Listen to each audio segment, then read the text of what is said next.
Hanya ketika kita berdoa itu, apakah langsung dikabulkan? Belum tentu, Pak. Ada 3 kategori. Pertama, langsung dikabulkan apa yang diminta. Yang kedua, ditunda. Yang ketiga, tidak dikabulkan sama sekali. Nah, secara syariatnya apa? Begitu dikabulkan apa yang kita minta, Allah menguji kita apa bisa bersyukur apa tidak gitu. Itu ujian. Ya. Jadi kalau kita minta berdoa lalu dikabulkan, ketahuilah sebenarnya kita lagi diuji. Diuji apa bisa bersyukur apa tidak. Banyak orang tak bisa bersyukur, Pak. Minta duit, dikasihlah duit banyak gitu. Akhirnya apa? Beli ekstasi dia. Berjudi dia. Nah, itu namanya nggak bisa bersyukur. Ya, begitu dikasih jabatan, doa minta kepada Allah supaya dapat jabatan. Begitu dikasih jabatan, malah jadi koruptor dia, masuk penjara lagi itu. Maka saya bilang rahmat Allah itu kalau kita pandai mensyukurinya akan menjadi nikmat, tapi kalau tak pandai mensyukurinya akan jadi laknat.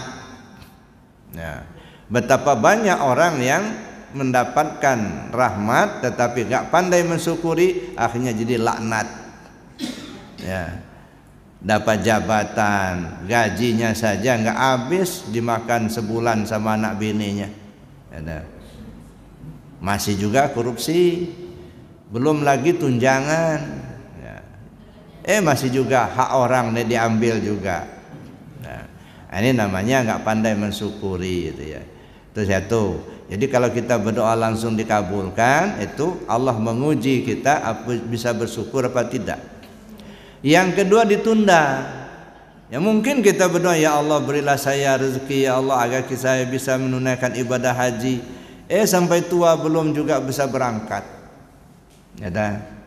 Apakah tidak dikabulkan Allah? Belum tentu, Pak. Nanti ada anaknya yang bekerja banyak duitnya, akhirnya dia bayarkan ONH bapaknya. Nah, terkabulkan doanya, cuman ditunda, anaknya nanti yang bayarnya. Nah, itu nguji apa? Untuk menguji kesabaran.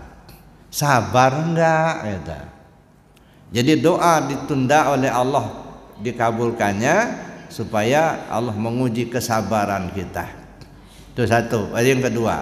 Yang ketiga enggak dikabulkan. Ya, minta tapi tak terkabul. Allah menguji keimanan kita. Lu masih percaya enggak bisa aku, kata Allah. Ya, ya. Misalnya gini, sakit, ya doa minta. Ya, rupanya enggak sembuh-sembuh. Begitu makan bodrek langsung sembuh. Nah, kira-kira imannya masih percaya sama Allah atau sama bodrek? Ada dulu teman saya, gimana Bu ya? Kenapa? Dia sarjana. Saya sudah 6 kali kata ikut tes pegawai negeri, nggak lulus. Sudah sholat tahajud, sholat hajat, puasa 40 hari, baca yasin, nggak juga lulus. Sudah 6 kali katanya. Masya Allah. Udah, yang ke-7 kali katanya, saya nggak ada doa lagi. Ya, nggak, langsung saya katanya ya mendaftar, saya jual tanah katanya. Duitnya saya kasihkan panitia, lulus katanya. Enggak ada doa, enggak baca yasin lagi katanya. Nah, langsung dikasihkan ke panitianya, lulus kata dia. Nah, ini nguji keimanan. Duitnya yang meluluskan apa Allah yang meluluskan? Nah, jadi gitu, Pak. Jadi secara hakikatnya ya Allah lah yang menggerakkan itu. Karena kita nggak punya kemampuan, cuman secara syariatnya ya kita. Maka disitulah pentingnya i'tikad ahlus sunnah wal jamaah. Ya, bukan jabariyah, bukan qadariyah. Kalau qadariyah mengandalkan kemampuan sendiri. Kita kaya bukan kena rahmat Allah, tapi kena usaha. Nggak ada kaitannya dengan rahmat Allah, nggak. Itu qadariyah. Nah, kalau qadariyah yang kita pakai banyak yang frustasi, Pak. Ya, tidak semua keinginan manusia bisa tercapai. Nah, ini makanya kalau merasa punya kemampuan ternyata seringkali tidak tercapai yang kita mau kan. Dulu kan pernah ada, lihat di YouTube itu, ada orang kaya raya Pak, ya, di diagnosa dokter dia sudah tidak ada lagi obatnya, kena penyakit kanker, ya, tak ada lagi secara medis itu nggak ada obatnya, tinggal nunggu waktu saja. Duitnya banyak, pulang dia ke rumah dibawanya satu koper duit itu, menghadap dia sama dokter.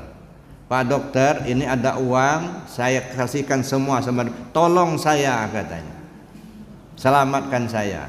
Kata dokter, secara medis nggak bisa lagi, ya, kecuali kalau ada Allah yang menentukan baru bisa, ya.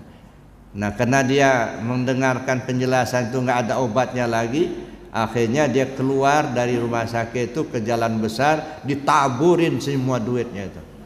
Ternyata uang tidak bisa menyelamatkan saya, katanya. Uangnya dihamburkan, dibuangnya semua. Nah, itulah, itu kalau qadariyah yang dipakai banyak frustasi, makanya nggak menyelamatkan.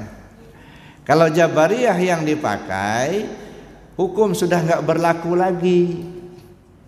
Maling dia nggak merasa berdosa karena Allah yang menggerakkan dia maling. Tentu ya. Nggak bayar utang dia nggak merasa berdosa, nggak. Kenapa? Ya Allah mentakdirkan saya nggak bisa bayar utang. Ya. Begitu juga kalau dia zina, nggak merasa berdosa, Allah menggerakkan. Allah semua yang disalahin, kata. Nah, ini nggak benar juga. Hukum sudah nggak berlaku lagi, terjadi hukum rimba. Nah, makanya kalau jabariyah yang dipakai, ya hukum sudah tak berlaku. Maka akhirnya terjadi hukum rimba. Siapa yang kuat dia yang menang. Nggak ada keadilan lagi. Baik kuat duitnya apa kuat tenaganya itu. Nah, yang bisa menyelamatkan ahlu sunnah wal jamaah. Dilihat lahirnya seperti orang qadariyah, kuat usaha. Dilihat batinnya seperti orang jabariyah, nyerah sama Allah. Kalau dia berhasil tidak sombong. Ini bukan karena usaha saya, bukan. Karena Allah yang kasih rezeki, nggak sombong, nggak.